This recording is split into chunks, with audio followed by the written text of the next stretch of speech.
మాయాదార్ రోగం మందు లేదు, చికిత్స పద్ధతి కూడా ఇది అని ఖచ్చితంగా చెప్పాలని పరిస్థితి. అందుకే కరోనా వైరస్ని కట్టడి చేసేందుకు ప్రపంచవ్యాప్తంగా రకరకాల పరీక్షలు జరుగుతున్నాయి.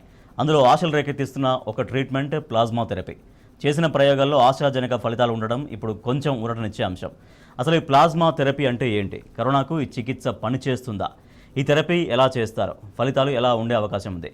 ఈ విషయాలపై మనతో మాట్లాడేందుకు ప్రస్తుతం మనతో పాటు స్టూడియోలో ఉన్నారు consultant intensivist, department of critical care medicine doctor Adarsh Singam Shetty గారు, general physician and diabetologist doctor Prabhu Kumar గారు, and transfusion medicine specialist doctor Pragati Nayak గారు. నమస్తే అండి, welcome to T News. Pragati Nayak గారు, ముందుగా మీతో స్టార్ట్ చేస్తాను. ఇవాళ మొత్తం ప్రపంచం అంతా ఇవాళ కరోనా గుప్పిట్లో ఉండిపోయింది. దానికి రకరకాల ట్రీట్మెంట్లు అందిస్తున్నారు. అంటే ఎగ్జాక్ట్గా వ్యాక్సిన్ లేదు, ఎగ్జాక్ట్గా మెడిసిన్ లేకపోయినప్పటికీ కూడా ఒక సపోర్టివ్ ట్రీట్మెంట్తో ట్రీట్మెంట్ చేయగలుగుతున్నారు, చాలా వరకు నయం చేయగలుగుతున్నారు ఈ కరోనా పాజిటివ్ కేసుల్ని.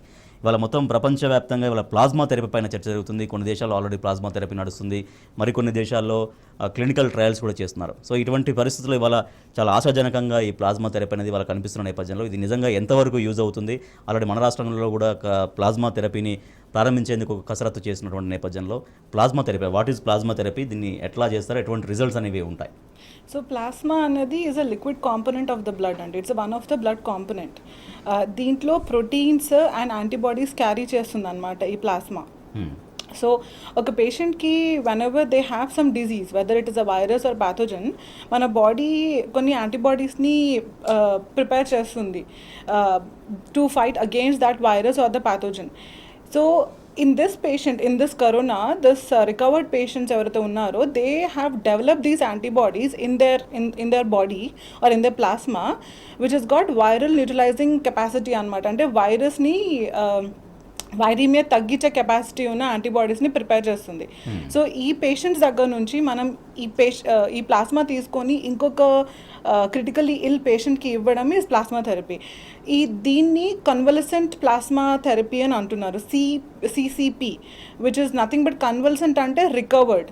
So this is nothing but a recovered plasma which is taken from a recovered patient from corona patients. So అంటే బ్లడ్ కాంపోనెంట్ అని చెప్పారు కదా, ఇప్పుడు ఆల్రెడీ కరోనా పాజిటివ్ పేషెంట్ని ట్రీట్మెంట్ చేసిన తర్వాత అతను బ్లడ్ శాంపిల్స్ నుంచి ఇది కలెక్ట్ చేస్తారు. సో అప్పటికే అంటే అతను వైరస్తో ఉన్నాడు కాబట్టి ఆ బ్లడ్ ఏమన్నా మళ్ళీ ప్రాబ్లమేటిక్గా ఉండదా? అక్కడ నుంచి ప్లాస్మా తీసుకొని మళ్ళీ ఇవాళ ఆ వ్యాధితో బాధపడుతున్న పేషెంట్కు దాన్ని ఎక్కిస్తే అంటే ఇది ఒక డోనర్స్, అంటే ఈ patients now will become donors అనమాట. వీళ్ళకి ఒక ఇంక్లూజన్ క్రైటీరియా ఉంది, అంటే who can donate this plasma, not everybody can donate this plasma. So we will be following a donation criteria. వాళ్ళకి ఎలిజిబిలిటీస్ వాళ్ళు ఉంటేనే వాళ్ళు తీసుకుంటుంటారు. Like the first eligibility is that they should be first of all documented COVID positive ఉండాలి అనమాట. Previous reports where they are COVID positive. Second, they should be symptom free for 28 days. వాళ్ళకి ఎటువంటి symptoms ఉండకూడదు. Are వాళ్ళకి ఏమైతే molecular test చేస్తామో మనము to prove the corona, those test has to come negative. 2 test has to come negative by RTPCR technique. Nasopharyngeal swabs అయినా లేకపోతే blood test అయినా has to come negative for 2 స్వాబ్స్కి కావాలి. అండ్ 24 hours డ్యూరేషన్లో negative ఉండాలి. These reports మధ్యలో ఎన్ని days gap ఉండొచ్చు? అంటే వాళ్ళకి నెగిటివ్ వచ్చింది, మళ్ళీ సెకండ్ టైం నెగిటివ్ రావాలి కదా. 24 hours, two samples should be negative anamata. These are the ones who will come under the eligibility criteria. Plus inka donor plasma donation criteria వేరే కూడా ఫుల్ఫిల్ చేయాలి. లైక్ వాళ్ళు అబౌవ్ 18 ప్లస్ ఉండాలి, వాళ్ళ wait 50 kgs above ఉండాలి, వాళ్ళ haemoglobin more than 12.5 ఉండాలి, వాళ్ళ సీరం ప్రోటీన్ లెవెల్స్ మంచిగా ఉండాలి, అవన్నీ. And we also go through a lot of screening test for these donors.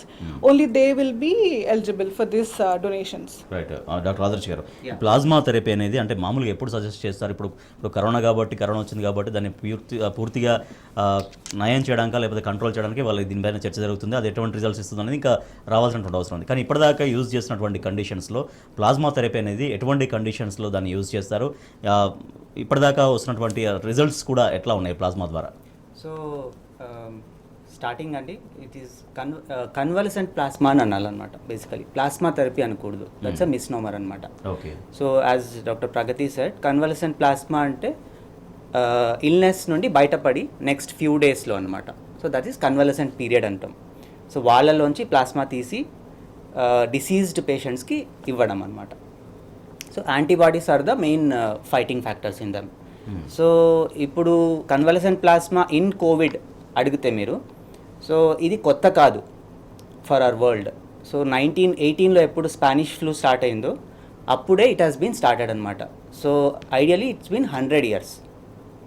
దాని తర్వాత చాలా వైరల్ ఇన్ఫెక్షన్స్కి ఇచ్చిన సందర్భాలు కూడా ఉన్నాయన్నమాట. ఏవి మన సార్స్ కానీ, మెర్స్ కానీ, H1N1 పాండమిక్ కానీ, ఇంకా viral diseases like polio, mumps, వాటిల్లో కూడా it has been showed benefit, promising results అనేవి ఇచ్చినారు. సో ఇది ఇప్పుడు ఎందుకు it has highlighted or multiplied so many times that plasma therapy అని అంటే, because it is a desperate measure in desperate times అండి ఇప్పుడు. ఓకే, సో హిస్టారికలీ చూస్తే నేను చెప్పినట్టుగానే 100 years నుండి వాడుతున్నారు. బికాజ్ అప్పుడు ఆ వైరల్ కండిషన్స్లో వాడిన సందర్భాలు కూడా ఎప్పుడంటే అప్పుడు వాటికి వ్యాక్సిన్స్ అనేవి లేవు. ఓకే, సో అప్పుడు వాడినారు, పాజిటివ్ రిజల్ట్స్ వచ్చాయి. అట్ ద సేమ్ టైం కొంతమందిలో దెర్ ఆర్ లైక్ అంటే సైడ్ ఎఫెక్ట్స్ ఉంటాయి, అడ్వర్స్ ఎఫెక్ట్స్ ఉంటాయి, అండ్ ఇన్ఫెక్షన్స్ రిలేటెడ్ కానీ అవన్నీ ఉంటాయి. కానీ because it is a desperate measures in desperate times అని మనం ఇప్పుడు వీఆర్ అంటే proactively considering it to use. So ఇప్పుడు హై పేషెంట్ లోడ్ ఉన్న కంట్రీస్ లైక్ యూకే కానీ, చైనా కానీ, యుఎస్ కానీ, అక్కడ పేషెంట్స్ లోడ్ ఆల్రెడీ ఎక్కువ ఉంది కాబట్టి ఈ కన్వలసెంట్ ప్లాస్మా థెరపీ అనేది ఎక్కువ వాడుతున్నారు పేషెంట్స్లో. ఓకే, సో డేటా అనేది కూడా వాళ్ళ సైడ్ నుండే ఉంది. మీరు చూస్తే కూడా ఇప్పుడు ఇండియాలో ఇప్పుడు ఇట్ హస్ బీన్ ఇనిషియేటెడ్ అనమాట. సో ICMR అప్రూవల్ అనేది వచ్చింది. సో అది కూడా we have to go through a proper channel. ఎవరి పట్టికే వాళ్ళు ప్లాస్మాని తీసి పేషెంట్స్కి ఇవ్వలేమన్నమాట. సో ICMR అప్రూవల్ అనేది వచ్చింది, wherein almost 100 institutes are enrolled ఇప్పుడు ఇండియాలో. ఓకే, సో వాళ్ళల్లో ఈ ట్రయల్ త్రూ ప్రాపర్ ఛానల్ అంటే క్లినికల్ ట్రయల్స్ వాళ్ళల్లో పేషెంట్స్ని ఇంక్లూడ్ చేసి, యాజ్ డాక్టర్ ప్రగతి సెడ్, సో వాళ్ళకి ఇద్దాము అని. సో ఇప్పటిదాకా ఐ థింక్ ఢిల్లీలో ఒక ఇన్స్టిట్యూట్లో ఇచ్చారు. పేషెంట్ ఇస్ అంటే ఫార్చునేట్లీ రికవర్డ్. అండ్ గుజరాత్లో SVP హాస్పిటల్ అని అక్కడ కూడా they have started this. So definitely promising అనేవి ఉన్నాయి, కానీ సేఫ్టీ అండ్ ఎఫికసీ అని చెప్పాలి. So that is the main thing. So when you infer in any invasive procedures like this, yes. So safety and efficacy is what is important అన్నమాట. So అప్పుడు వస్తే safety and efficacy గురించి robust data అనేది కావాలి, and well organised trials అనేవి రావాలన్నమాట. ప్రపంచాన్ని వణికిస్తున్న corona వైరస్ను కట్టడి చేసేందుకు అందరూ కూడా ప్లాస్మా ట్రీట్మెంట్ పైన ఆశలు పెట్టుకున్నారు. ప్లాస్మా ట్రీట్మెంట్ అనేది డెఫినెట్గా ఒక ప్రామిసింగ్ రిజల్ట్ మాత్రం ఇస్తున్నటువంటి అభిప్రాయం వ్యక్తమవుతుంది. ఎస్, డాక్టర్ ప్రభుకుమార్ గారు ఇందాక వారు మాట్లాడుతున్నట్టుగా ఆదర్శ్ గారు చెప్పారు, సుమారు 100 సంవత్సరాల నుంచి కూడా ఈ ట్రీట్మెంట్ అనేది జరుగుతూ ఉంది. రకరకాల వైరస్లని, ప్రపంచాన్ని వణికించినటువంటి వైరస్లని కూడా దీని ద్వారా ఒక బెటర్ రిజల్ట్ అయితే రాబట్టగలిగాం. బిఫోర్ వ్యాక్సిన్, ఎగ్జాక్ట్ వ్యాక్సిన్ కంటే బిఫోర్ రాబట్టగలిగాం. ఇవాళ అందరూ కూడా కరోనా ట్రీట్మెంట్కి ఈ ప్లాస్మా ట్రీట్మెంట్ అనేది చాలా వరకు ఉపయోగపడుతుంది. ఖచ్చితంగా ఒక మంచి బెటర్ రిజల్ట్ మాత్రం రాబట్టగలుగుతున్నాం చేస్తున్న తరుణంలో ఇవాళ నిజంగా ప్లాస్మా ట్రీట్మెంట్ దానిపై ఎట్లా చర్చ జరుగుతుంది, ఎట్లా ఉపయోగపడే అవకాశం ఉంది? వాస్తవంగా ఏంటంటే ఈ ప్లాస్మా థెరపీ ఎందుకు స్టార్ట్ చేశారంటే, పేషెంట్స్ బాగా సిక్ అయిపోతున్నారు. ఎంత సిక్ అయిపోతున్నారంటే ICUలో వెంటిలేటర్ పెట్టినా కూడా ముందే ఉన్నారంటే వెంటిలేటర్ ప్రామిసింగ్ థెరపీ అన్నారు. అంటే అది డెఫినెటివ్ ట్రీట్మెంట్ కాదు, కానీ అక్యూట్ రెస్పిరేటరీ డిస్ట్రెస్ సిండ్రోమ్ లాంటి కండిషన్స్లో, ARDS లాంటి కండిషన్స్లో, న్యూమోనియా ఇవన్నీ వచ్చినప్పుడు ఏమవుతుందంటే మనం సిక్ పేషెంట్కి వెంటిలేటర్ పెడతా ఉంటాం. ఈ వెంటిలేటర్ పెడుతుంటే ఇక్కడ ఏమైందంటే ఈ ఆల్విలై దగ్గర, లంగ్స్లో ఆల్విలై అనేటువంటి ప్రదేశంలో మనకి అయాన్ ఎక్స్చేంజ్ జరుగుతూ ఉంటుంది. ఏది ఈ ఐరన్ Fe2+, Fe3+ మాలిక్యూల్స్ ఫ్రీగా మన శరీరంలో అక్కడ బయటకు వచ్చి బ్లడ్లోని హిమోగ్లోబిన్, హీమ్ కాంపోనెంట్ ఆక్సిజన్కి అటాచ్ అవుతుందండి. హీమ్ అన్నది ఆక్సిజన్కి అటాచ్ అయ్యి ఆక్సి హీమోగ్లోబిన్గా మారి మన శరీరం మొత్తానికి కూడా ఆక్సిజన్ సప్లై చేయడానికి ప్రయత్నం చేస్తుంది. ఇక్కడ ఏమవుతుందంటే ఇన్స్టెడ్ ఆఫ్ దిస్ ఆక్సిజన్, ఏది మన ఈ Fe2+, Fe3+ free iron ion molecules ఈ ఆక్సిజన్ తీసుకునే బదులు COVID-19ని తీసుకుంటాయి, COVID-19కి అటాచ్ అవుతాయి. ఎప్పుడైతే ఇది అటాచ్ అవుతుందో బాగా స్ట్రెస్ పెరుగుతుంది, పల్మనరీ ఆక్సిడేటివ్ స్ట్రెస్ అంటాం అనమాట. ఆక్సిజన్ సప్లై అవ్వాల్సింది పోయి శరీరం మొత్తం కూడా ఆక్సిజన్ డిప్రైవేషన్, బాడీ అంతా కూడా ఆక్సిజన్ డిప్రైవేషన్ అయ్యి, ఆక్సిజన్ ఉన్నప్పటికీ కూడా COVID-19 మాలిక్యూల్స్కి అటాచ్ అయ్యి శరీరం మొత్తం కూడా ఈ ఐరన్ మాలిక్యూల్స్ ఇట్లా COVID-19 తోటి అటాచ్ అయ్యి తిరుగుతూ ఉంటుంది శరీరం అంతా.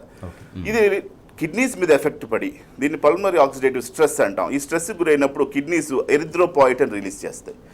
లివర్ కూడా డీటాక్సిఫై చేయాలి కదా, ఐరన్ మొత్తం లివర్ అంతా ఐరన్ లోడ్ అయిపోతుంది అనమాట. ఇలా ఐరన్ లోడ్ అయిపోయి పేషెంట్ సిక్ అయిపోతున్నారు. బాగా సిక్ అయిపోయినటువంటి ఇటువంటి కండిషన్లో వీళ్ళు వెతుకుతుంటే ఏం కనిపించిందంటే ఇంకా లంగ్స్ అన్ని పాడైపోవటం. సిటీ స్కాన్లో లంగ్స్ బాగా ఊపిరితిత్తులు ఈ ఇన్ఫెక్షన్ తోటి ఇది డ్యామేజ్ అవ్వటం, తర్వాత మల్టీ ఆర్గాన్ ఫెయిల్యూర్లోకి వెళ్ళిపోవటం. ఇక్కడ ఏంటి డిప్రైవేషన్ ఆఫ్ ఆక్సిజన్ జరుగుతుంది. మనం వెంటిలేటర్ పెట్టి హై ప్రెషర్తో ఆక్సిజన్ ఇస్తుంటే ఆక్సిజన్ హై ప్రెషర్తో ఇవ్వడం వల్ల లంగ్స్ ఇంకా డ్యామేజ్ అవుతున్నాయి తప్పించి ఉపయోగం లేకుండా అయిపోయింది. ఇలాంటి సందర్భంలో ఏమొచ్చిందంటే ఇట్లాంటి సిక్ పేషెంట్స్కి ఇలాంటి సందర్భంలో ఈ ప్లాస్మా థెరపీ, ఎందుకంటే ఇది 100 years నుంచి ఉన్నటువంటి ట్రీట్మెంట్ ఇది కాబట్టి దీన్ని మళ్ళీ రివైవ్ చేసుకున్నారు. సో ఆల్రెడీ ఈ ఇన్ఫ్లుయెన్జా లాంటి వైరస్ల్లో ఇవి ఆల్రెడీ ఇచ్చున్నారు కాబట్టి ఇదివరకు ఉన్నటువంటి సార్స్ మెర్స్ లాంటి కీలకమైనటువంటి సందర్భాల్లో ఇది ఇచ్చున్నారు కాబట్టి జనరల్గా అండి ఈ plasma therapy even hair fall కూడా వాడుతుంటారు. హెయిర్ రావడానికి కూడా ఈ ప్లాస్మా థెరపీలు ప్లాస్మా టెక్నిక్స్ ఇవన్నీ ఉన్నాయి. అట్లాగే మీరు చూస్తుంటే పిల్లల్లో కూడా స్టార్టింగ్లోనే బ్లడ్ కలెక్ట్ చేస్తున్నారు. ఇప్పుడు ఈరోజు మనం గమనిస్తే ఫ్యూచర్లో వచ్చేటువంటి జబ్బుల కోసం at the time of delivery it self ఆ బ్లడ్ని కలెక్ట్ చేసుకొని వాటిలోంచి ప్లాస్మాలు సపరేట్ చేసి జాగ్రత్త చేసుకొని కార్సినోమాకి కానీ ఇతర జబ్బులకు కానీ వాడుకోవచ్చినటువంటి ఉద్దేశంతో చేస్తున్నారనమాట. సో ఈ బ్లడ్లో ఉన్నటువంటి ప్రధానమైనటువంటి కాంపోనెంట్ ఏంటంటే ప్లాస్మా. బ్లడ్ని మనం డివైడ్ చేసుకుంటే బ్లడ్లో ఆర్బీసీస్, డబ్ల్యూబీసీస్, ప్లాస్మా ఇట్లాగా డివైడ్ అయింది బ్లడ్. సో ఈ ఆర్బీసీస్, డబ్ల్యూబీసీస్, ఈ ప్లాస్మా ఇలా డివైడ్ అయినటువంటి బ్లడ్ని మనం ఏం చేస్తామంటే ప్లాస్మా ఫెరిసిస్ అనే టెక్నిక్ ద్వారా, అంటే there are lot of techniques, దీంట్లో బ్లడ్ బ్యాంక్స్లో ఈ టెక్నిక్ అవైలబిలిటీ ఉంటుంది. సో ఈ ప్లాస్మా ఫెరిసిస్ అనే టెక్నిక్ ద్వారా 50% నుండి 60% దాకా మనకు ప్లాస్మా రావచ్చు, 40 to 50% వరకు ఒక 200 mlలో. సో ఈ ప్లాస్మాని కలెక్ట్ చేసుకొని కీలకంగా సిక్గా ఉన్నటువంటి పేషెంట్స్, ఇల్ పేషెంట్స్ ఎవరికైతే ఇందానని చెప్పాను చూసారా ARDS acute respiratory distress syndrome అనేటువంటి సమస్యతో బాధపడుతున్నారో వీళ్ళందరికీ కూడా ఈ ICU వెంటిలేటర్ సిస్టమ్ ఉన్నటువంటి వాళ్ళు, దీనికి ఇంకో లాజిక్ ఏంటంటే ఒక ప్లాస్మాయే కదండి అసలు వీళ్ళకి మ్యాచ్ అయితే హోల్ బ్లడ్ ట్రాన్స్ఫ్యూజన్ ఫస్ట్ చేయాలి. హోల్ బ్లడ్ ట్రాన్స్ఫ్యూజన్ చేయడం వల్ల బెనిఫిట్ ఏంటంటే ఫస్ట్ హోల్ బ్లడ్ ట్రాన్స్ఫ్యూజన్ చేస్తే ఆర్బీసీస్ అవైలబిలిటీలో ఉంటాయి. ఇందాక మనం అనుకున్నాం కదా ఆక్సిడేటివ్ స్ట్రెస్ అవుతుంది, దానివల్ల ఆర్బీసీస్ లేకపోతే బ్లడ్ క్యారీ కాదని.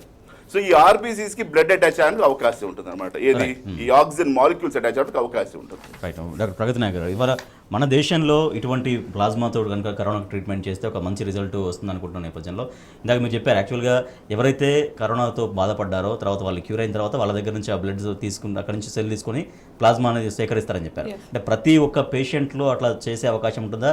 ఆ పేషెంట్ కండిషన్ బట్టి ఆ పేషెంట్ ఈ కోవిడ్తో ఎంతవరకు బాధపడ్డాడు, ఎంతవరకు అతను ఇబ్బంది పడ్డాడు అవి కన్నా క్రైటీరియా తీసుకుంటారా? ఒకవేళ తీసుకుంటే కనుక అతని శాంపిల్స్ తీసుకుంటే ఎట్లా దాన్ని సేకరిస్తారు? ప్లాస్మా అనేది అతని బ్లడ్ నుంచి ఎట్లా సేకరిస్తారు? దాని ప్రాసెస్ అనేది ఎట్లా ఉంటుంది? సో ఎలిజిబిలిటీ క్రైటీరియా ఉంది అని చెప్పాను కదండి. So we first follow the eligibility criteria అనమాట. పేషెంట్ రికవర్ అయిపోయి ఫస్ట్ డాక్యుమెంటెడ్ ఉండాలి, అంటే ఎంత సివియర్గా ఉన్నారు అని కాదు, but they should B positive, documented positive ఉండాలి. దాని తర్వాత వాళ్ళు సిమ్టమ్ ఫ్రీ ఉండాలి అనమాట ఫ్రమ్ దిస్ కరోనా సిమ్టమ్స్. ఏదైనా what ever symptoms they had previously, they should B symptom free for 28 days. Then they have to have a negative result for molecular test. 24 hours lo 2 tests chesin danni negative undali, and those patients will be taken into criteria. So adi corona negative patients with molecular test negative, nasopharyngeal swab test negative undi plus plasma donation ki వాళ్ళు eligible అయి ఉండాలి. మనం ఇంకా మిగతా donation criteria కూడా follow చేస్తాం. Plasma డొనేషన్కి eligible ఉన్నారు దాంట్లో ఆ పేషెంట్ ఇమ్యూనిటీ లెవెల్స్ కావచ్చు, లేకపోతే ఏజ్, ఇవన్నీ కూడా age 18+ and pregnant women, breast feeding ఉమెన్ని తీసుకోము. ఏజ్ 18+ ఉండాలి, వెయిట్ కూడా అబవ్ 50 ఉండాలి. ప్లస్ వాళ్ళకి ఒక యాంటీబాడీ టైటర్స్ కూడా చేస్తున్నారు అనమాట, which is called neutralising antibody titres. ఆ టైట్రేషన్స్ కూడా చేస్తున్నాం, which is not available right now, but కొన్ని సెంటర్స్లో అవైలబుల్ ఉంటున్నాయి అనమాట. So they should fulfil these criterias. ఆ ఉన్న వాళ్ళ దగ్గర నుంచే కలెక్ట్ చేసాం. అండ్ కలెక్ట్ చేసే విధానం ఏంటంటే సెంట్రిఫికేషన్ మెథడ్ యూస్ చేస్తాం అనమాట, with a special machine call apheresis equipment.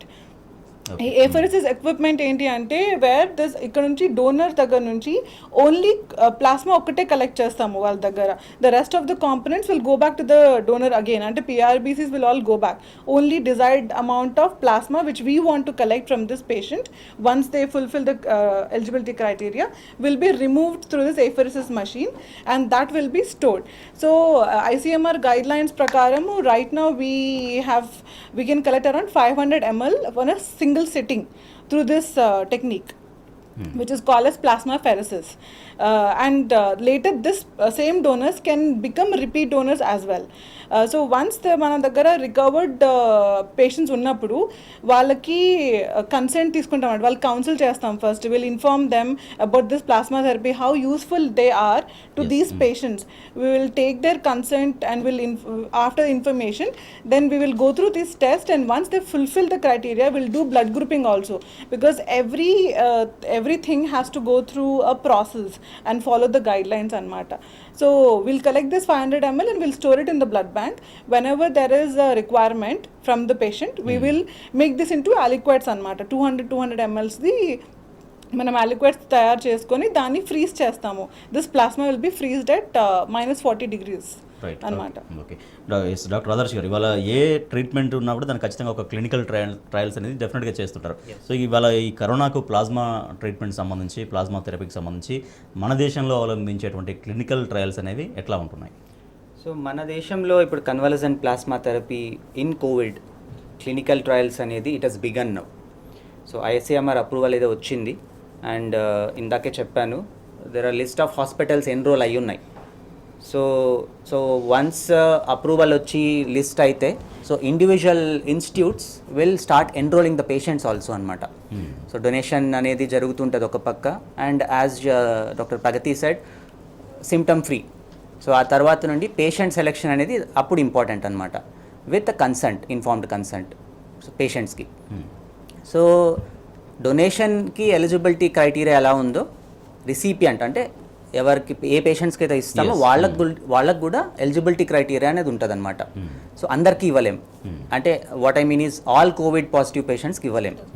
So first criteria to be met is lab confirmed Covid positive అనమాట.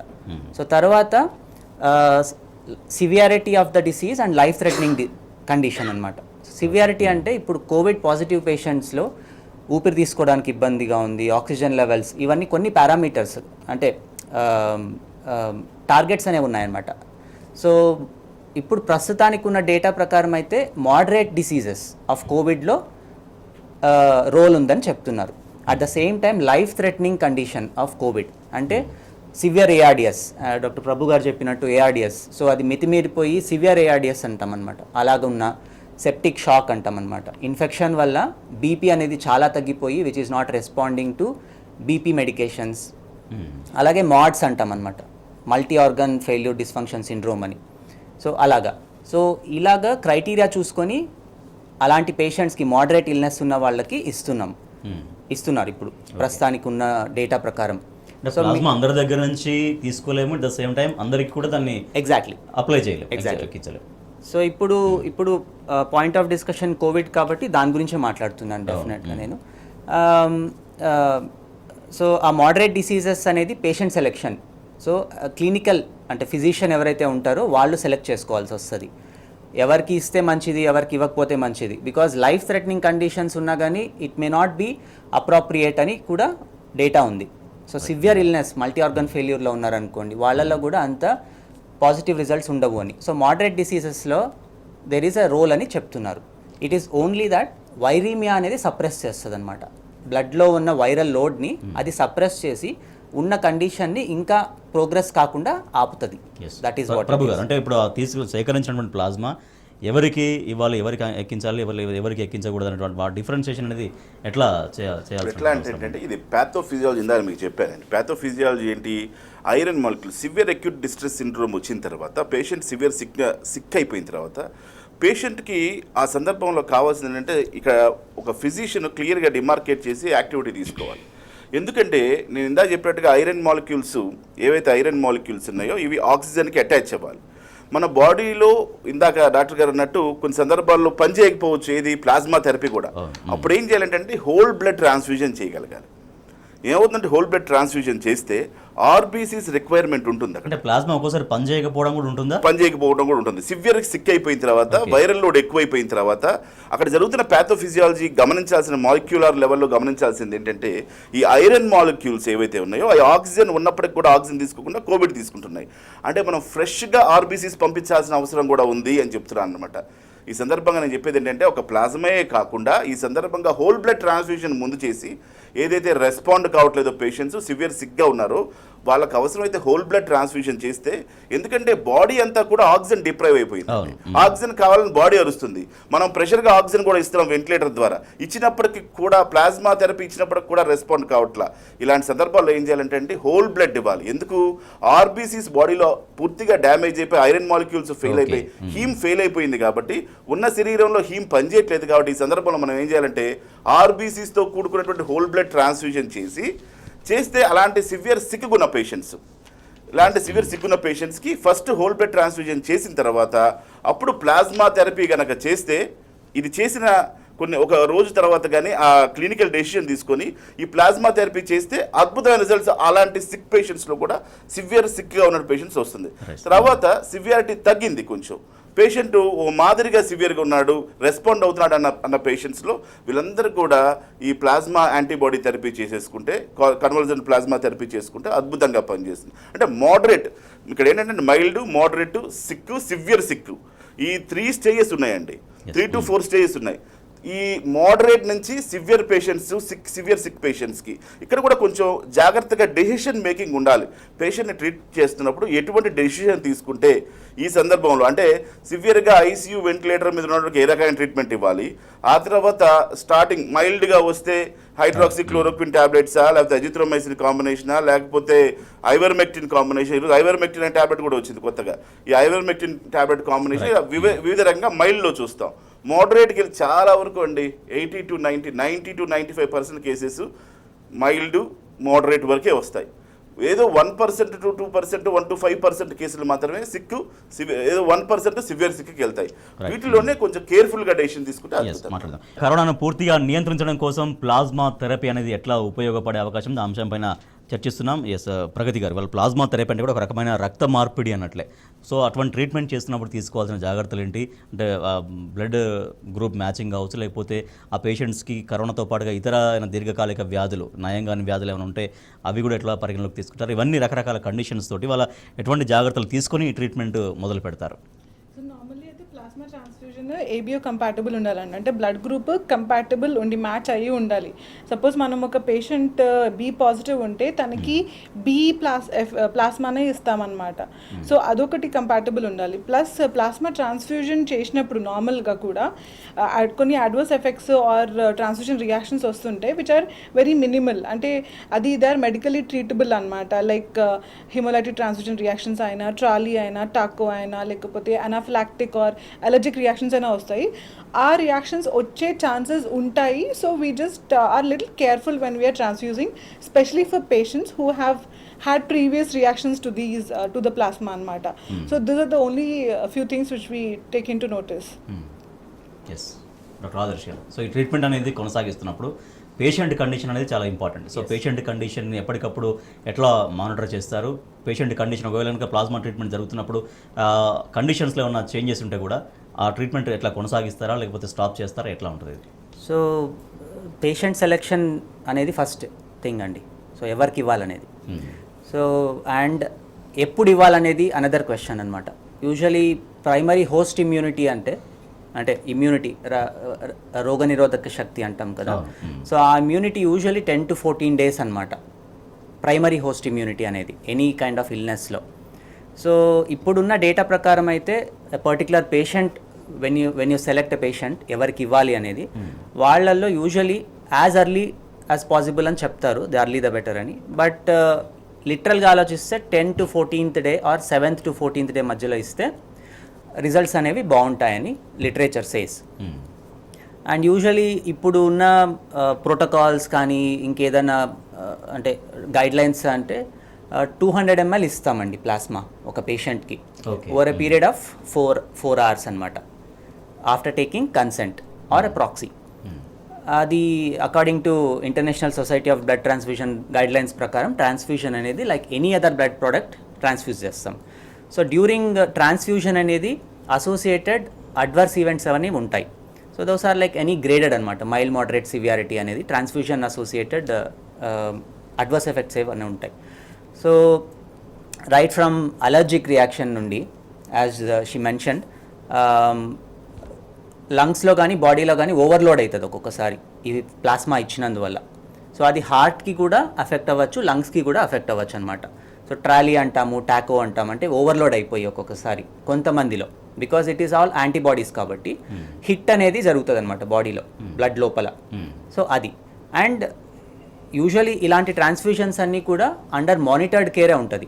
మానిటర్ ఉంటుంది, patient will be connected to every possible invasive organ supports అంటే వాటితో పాటు every beat to beat BP కానీ, heart rate కానీ, patient consciousness కానీ under monitored care safe ఎన్వైర్న్మెంట్లోనే transfusions అనేవి జరుగుతాయి.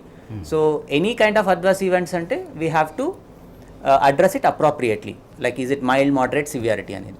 ఆపేసిన సందర్భాలు అవన్నీ ఆలోచిస్తే I would say this is not new, any other blood transfusions లాగానే we have to treat them. And ఈ పర్టిక్యులర్ కండిషన్లో కన్వలసెంట్ ప్లాస్మా థెరపీ అనేది because it is a new thing, అంటే ఈ కండిషన్లో కోవిడ్లో I know there are like historically కూడా positive కండిషన్స్లో అంతా ఇచ్చినారు wherever necessary, but over the time we can able to tell you అనమాట ఎలాంటి అడ్వర్స్ రియాక్షన్స్ వస్తాయి, వాట్ కైండ్ ఆఫ్ పేషెంట్స్లో. ఎందుకంటే ఇప్పుడున్న లిటరేచర్ ఆర్ ఎవిడెన్స్ ప్రకారము పేషెంట్ సెలెక్షన్ అనేది ఇప్పుడు మోడరేట్ కేసెస్ తీసుకుంటున్నాం.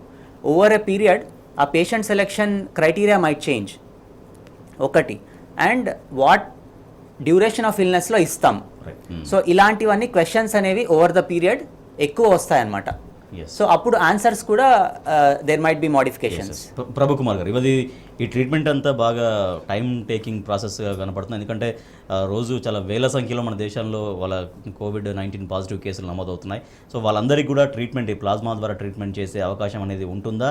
చాలా టైం టేకింగ్ ప్రాసెస్, లేకపోతే దీన్ని చాలా స్పీడ్గా కూడా దీన్ని చేయొచ్చా? అంటే ఫస్ట్ దీనికి అప్రూవల్స్ రావాలండి. అన్ని రకాలుగా డ్రగ్ కంట్రోల్ డిపార్ట్మెంట్ కానీ అందరూ అప్రూవల్స్ ఇవ్వాలి. ఒకటి అదైతే, రెండు మనం బ్లడ్ దొరకే బాధపడుతున్నాం. ఈరోజు చూస్తే రాష్ట్రంలో బ్లడ్ కొరత బోల్డ్ అంత ఉంది, థాలసీమియా పేషెంట్సే సఫర్ అవుతున్నారు. సో ఇది అంత ఈజీ ప్రాసెస్ అయితే కాదు. ఎందుకంటే అనేక మంది దగ్గర నుంచి మనం బ్లడ్ సేకరించాలి. ముఖ్యంగా దీంట్లో ఉన్నటువంటి క్రైటీరియాని ఫాలో అయ్యే పేషెంట్సే మనకు కావాలి, వాళ్ళ యాక్సెప్టెన్స్ కావాలి, మళ్ళీ ఆ పేషెంట్స్ యాక్సెప్టెన్స్ కావాలి బ్లడ్ ఇవ్వడానికి. ఎవరైతే ఆల్రెడీ మేము కోవిడ్తో సిక్ అయినటువంటి వాళ్ళ దగ్గర మనం తీసుకోగలుగుతాం. తర్వాత వాళ్ళలో ఏమైనా కోమార్బిడ్ కండిషన్స్ ఉంటే వాళ్ళ ఎలిజిబిలిటీలోకి రాకపోవచ్చు. వాళ్ళ ట్రీట్మెంట్ జరుగుతున్నప్పుడే వాళ్ళ బ్లడ్ శాంపిల్స్ అట్లా సేకరించారా? అప్పుడు తీసుకొని అంటే వాళ్ళ అప్పుడు యూజ్ ఉండదండి, ఎందుకంటే యాంటీబాడీ ప్రొడక్షన్ జరగాలి. జనరల్ గా ఈ యాంటీబాడీ ప్రొడక్షన్ ఎప్పుడు జరుగుతుంది? ఈ వైరస్ లోపలికి వచ్చిన 7 రోజుల నుంచి 14 రోజుల తర్వాత నుంచి ఈ యాంటీబాడీస్ అన్ని బాగా డెవలప్ అయ్యి వాటితో ఫైట్ చేయడానికి రెడీ అవుతుంది. సో ఈ సిస్టమ్ క్రియేట్ అవ్వాలి, బాడీలో యాంటీబాడీ ప్రొడక్షన్ జరగాలి. వైరస్ వచ్చిన తర్వాత ఆ వైరస్ తో ఫైట్ చేయడానికి యాంటీబాడీ ప్రొడక్షన్ స్టార్ట్ అవుతుంది బాడీలో. ఈ స్టార్ట్ అయినవి దొరకడానికి కోసం మనం యాంటీబాడీ టెస్టులు కూడా చేసేది. అవి మనం చేసే ఈ జనరల్గా ఏదైతే కిట్ మెథడ్ ప్రస్తుతం కొత్తగా వచ్చిందో టెస్టింగ్ టెక్నిక్, ఈ టెస్టింగ్ టెక్నిక్ కూడా ఈ యాంటీబాడీ ప్రొడక్షన్ కోసమే. అందుకనే వాళ్ళు కూడా ICMR కూడా 7 days తర్వాత కిట్ టెస్ట్ చేయండి అంటున్నారు. ఇమీడియట్ గా చేస్తే మనకు రిజల్ట్ రాదు. అలాగే మీరు టైఫాయిడ్ ఫీవర్ తీసుకుంటే ఇమీడియట్ గా టెస్ట్ చేస్తే మీకు రాదు. జ్వరం వచ్చిన 5 రోజుల తర్వాత కానీ 4 రోజుల తర్వాత కానీ మినిమం చేస్తేనే మనకి టైఫాయిడ్ పాజిటివ్ కాదా తెలుస్తుంది, వైడాల్ పాజిటివ్ కాదా అని. అట్లాగా ఈ టెస్ట్ చేయడానికి ఈ యాంటీబాడీస్ డెవలప్ అవ్వడానికి కూడా కొన్ని రోజులు పడతాయి. సో ఈ 7 days పైన తర్వాత కానీ మనం చెప్పలేం. తర్వాత ఆ పేషెంట్ రికవరీ కావాలి. ఈ ప్రాబ్లమ్స్ నుంచి పేషెంట్ రికవరీ అయిన తర్వాత రికవరీ అయిన పేషెంట్ దగ్గర నుంచి మనం ఈ యాంటీబాడీస్ సేకరిస్తాం. సో ఇట్ ఈస్ వాస్తవంగా ఇది చాలా టైం టేకింగ్ ప్రాసెస్, ఇది లెందీ ప్రాసెస్. బ్లడ్ కలెక్ట్ చేసుకోవాలి అంటే ఇదేదో మనం కంపెనీస్లో తయారు చేసేది కాదు కదండి, హ్యూమన్లో తయారు కావాల్సింది. ఒక్కొక్కళ్ళ బాడీ విధానం ఒక రకంగా ఉంటుంది. Every one is a unique personality.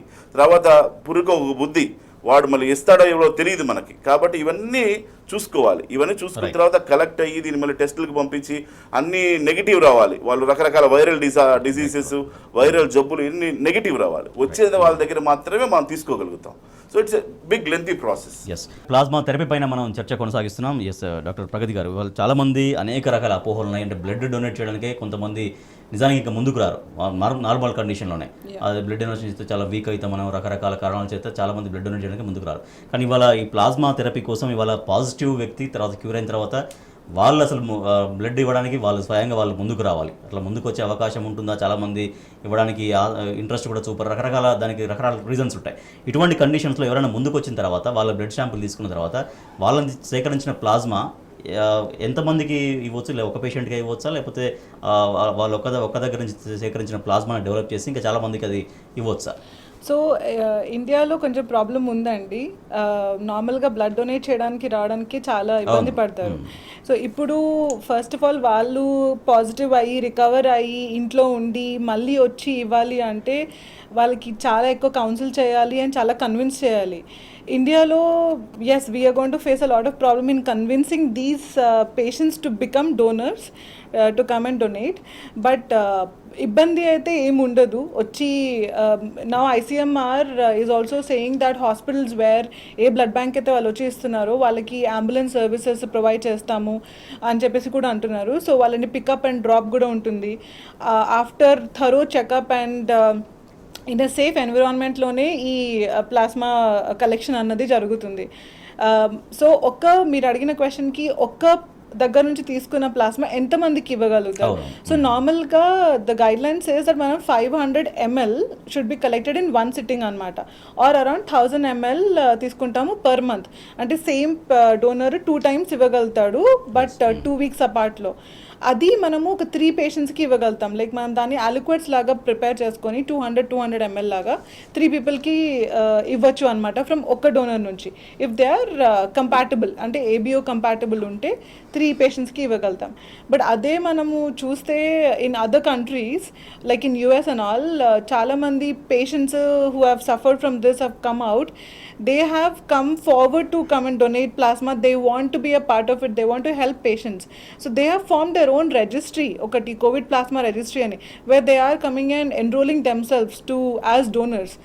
Mana India lo aa situation ravali ante too much motivation and convincing cheyali and awareness ivvali, and the patients should come forward, which looks little difficult. Yes, Adarsh garu.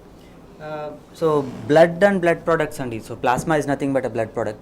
So blood and blood products are said it's a premium మామూలుగా. So అంత easy కాదనమాట. So మా own experience in the last 40 days చాలా ఇబ్బంది ఉంది most of the admitted పేషెంట్స్కి blood products availability. So when it comes to ఈ కోవిడ్లో కన్వలసెంట్ ప్లాస్మా థెరపీ అనేది volunteering is very important.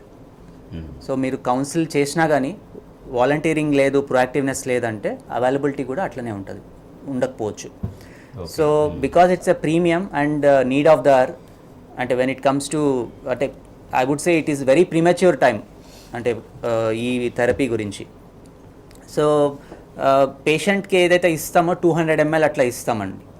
Okay, that is what is recommended now ఒక పేషెంట్కి. And we will monitor అనమాట క్లినికల్గా. అంటే పేషెంట్ ఫీవర్ తగ్గుతుందా, ఆక్సిజన్ లెవెల్స్ ఇంప్రూవ్ అవుతుందా, తర్వాత ఇంకా ల్యాబ్ పారామీటర్స్ చెక్ చేస్తాం. There are like prognostic and severity scores అనేవి ఉంటాయి ఐసీయూలో ఇన్ క్రిటికల్ ఇల్ పేషెంట్స్ అనమాట. సో అవి మానిటర్ చేస్తుంటాం.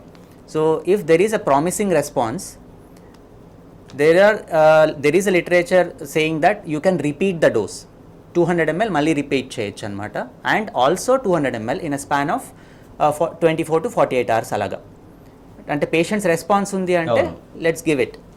అండ్ బియాండ్ దట్ 600 ml తర్వాత లిటరేచర్ ఈజ్ వెరీ స్కేర్స్ అనమాట, అసలు లేదు అంటే very negligible. And also 3rd day 5th day 7th day అట్లా you have to monitor them along with clinical signs, lab parameters and chest X-ray కానీ CT కానీ. So ఇప్పటిదాకా అయితే అంతే అంటే 100 years నుండి చూస్తూ వస్తుంటే most of these viral illnesses epidemic కానీ పాండమిక్స్లో కానీ కొద్దిపాటికి పాజిటివ్ రెస్పాన్సెస్ కనిపిస్తున్నాయి అన్నమాట. రైట్. డాక్టర్ ప్రభుకుమార్ గారు, ఇవాళ ఒక మన రాష్ట్రం సమస్య కాదు, మన దేశం సమస్య కాదు, మొత్తం హోల్ వరల్డ్ మొత్తం ఇవాళ లాక్డౌన్ పాటిస్తూ ఉండాల్సిన సిచ్యువేషన్ అనేది వాళ్ళ కరోనా వల్ల మనం చూస్తున్నాం.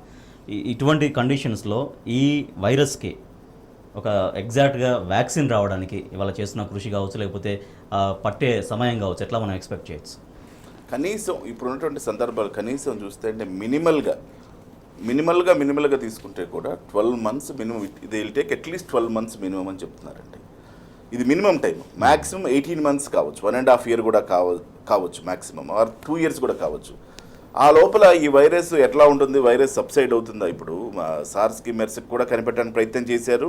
సివియారిటీ పెరిగిన తర్వాత వైరస్ బయటకు, సివియారిటీ తగ్గిన తర్వాత వైరస్ మన వ్యాక్సిన్ బయటకు వచ్చింది. వ్యాక్సిన్ బయటకు వచ్చిన టైము, ఆ సివియారిటీ తగ్గిన టైము రెండు ఈక్వల్ అయిపోయినాయి. కాబట్టి ఇది ఇంతకాలం సివియారిటీ ఉంటుంది. ఇప్పుడు చూస్తూ ఉంటే పరిస్థితులు బట్టి చూస్తూ ఉంటే ఇంకొక 2 months మినిమం ఇది సివియారిటీ పీక్ స్టేజ్కి వెళ్ళేటువంటి అవకాశం ఉన్నట్టుగా నిపుణులు ఎపిడెమియాలజిస్టులు తెలియజేస్తున్నారు. ఇంకొక 1-2 సంవత్సరాలు దీని యొక్క ప్రభావం ఉంటుందని కూడా చెప్తున్నారు. ఇది అప్పుడు స్వైన్ ఫ్లూ లాగా 1-2 కేసులు కనిపించేటట్టుగా అవ్వడానికి ఇంకో 1-2 years పడుతుందని కూడా చెప్తున్నారు నిపుణులు. కాబట్టి దీన్ని బట్టి మనం చూస్తూ ఉంటే ఈ వైరస్ సంబంధించిన వ్యాక్సిన్ రావాలంటే అట్లీస్ట్ 12 months మనం వేచి చూడాల్సిన అవసరం ఉంది. ఎందుకంటే ఇంకా మళ్ళీ ఆ తర్వాత వచ్చిన తర్వాత కూడా దాని ఎఫికసీ ఎంత ఉందో కూడా చూడాల్సిన అవసరం ఉంది. ఎందుకంటే ఈ వైరస్ ఒకసారి ప్రొడ్యూస్ అయ్యి, ఈ వ్యాక్సిన్ ఒకసారి ప్రొడ్యూస్ అయిన తర్వాత వైరస్కి ఈ మ్యూటేషన్స్ ఏమైనా మళ్ళీ అది కొత్త మ్యూటేషన్స్ చెంది, ఎందుకంటే డిఫరెంట్ స్ట్రెయిన్స్ అయినాయి, ఇప్పటికే డిఫరెంట్ స్ట్రెయిన్స్ అయినాయి, మళ్ళీ కొత్త స్ట్రెయిన్స్ ఏమైనా వస్తే ఎఫికసీ మళ్ళీ పోతుంది, చేసినటువంటి ఆ యొక్క వ్యాక్సిన్ యొక్క ఎఫికసీ మళ్ళీ పోతుంది. దాని అన్నింటిలో దృష్టిలో ఉంచుకొని వైరస్ ఈ వ్యాక్సిన్ తయారు చేయాల్సిన అవసరం ఉంది వైరస్కి. అందుకని ఈ బ్లడ్ విషయంలో కూడా అంటే మనం గౌరవ మంత్రివర్యులు కూడా శ్రీనివాస్ గౌడ్ గారు చాలా యుద్ధ ప్రాతిపదిక మీద, ఎందుకంటే తెలసీమియా పేషెంట్స్ సఫర్ అవుతున్నారు అనేటువంటి దాంతో ఉద్యోగస్తులందరినీ ఏకం చేసి ఈ బ్లడ్ డొనేషన్ క్యాంప్స్ ఏర్పాటు చేశారు. తర్వాత మన పద్మారావు గౌడ్ గారు కూడా చాలా కార్యక్రమాలు చేపడుతున్నారు ఈ సందర్భంగా. కాబట్టి ఇలాంటి ఉప్పెనలాగా జరగాలి, ఇది బ్లడ్ డొనేషన్ ప్రోగ్రామ్ అనేది ఉప్పెనలా జరగాలి. తర్వాత బ్లడ్ బ్యాంక్స్ కూడా సన్నద్ధం కావాల్సిన అవసరం ఉందండి. ఈ సందర్భంలో మనం గుర్తుపెట్టుకోవాల్సింది ఏంటంటే చాలాసార్లు లాస్ట్ ఇయర్ నేను 2500 ఓపీ ఓన్లీ ఈ డెంగ్యూ పేషెంట్స్ని చూశాను. దాంట్లో సిక్గా 500 మంది అయ్యారు. అప్పుడు ప్లేట్లెట్లు ఇవ్వాల్సిన అవసరం వచ్చింది. అప్పుడే నేను ప్రతిపాదించాను కేంద్ర ప్రభుత్వానికి, రాష్ట్ర ప్రభుత్వాలకి, మనకి జిల్లాకు ఒక బ్లడ్ యూనిట్లు బాగా ఉధృతంగా పెట్టాలి. ఎందుకంటే అంటే ఈ బ్లడ్ బ్యాంక్స్ పెట్టడం కాకుండా దాంట్లో ఈ సపరేషన్ యూనిట్స్ కావాలి మనకి, కాంపోనెంట్ సపరేషన్ యూనిట్స్ అంటాం.